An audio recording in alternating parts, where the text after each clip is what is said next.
Indian institute of management বিলখন পাছ সদনত আহে কংগ্ৰেছ দল আৰু অসমৰ পৰা যোৱা কংগ্ৰেছৰ সাংসদসকলে তাক বিৰোধিতা কৰিছে আৰু ইয়াৰ ভিডিঅ'ও আছে। তেওঁলোকে ন' বুলি চিঞৰি আছিলে।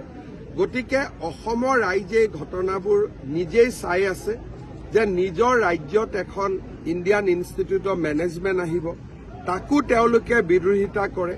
গতিকে কংগ্ৰেছ যে অসম বিৰোধী তাক তেওঁলোকে নিজেই বাৰে বাৰে প্ৰমাণ কৰি থাকে। আমি প্ৰমাণ দিয়াৰ দৰকাৰে নাই। ছেমি কণ্ডাক্টৰৰ সময়ত মল্লিকাৰ্জুন খাৰ্গে লৰাই বিৰোধিতা কৰিছিল। IIMত অসমৰ পৰা যোৱা সাংসদসকলে বিৰোধিতা কৰিছে। গতিকে এখেতসকলৰ বিষয়ে অসমৰ ৰাইজে বুজি পায় আৰু সেইকাৰণে মই ভাবোঁ যে অসমৰ ৰাইজে তেওঁলোকক যোগ্য উত্তৰ দি আহিছে আৰু দি যাব।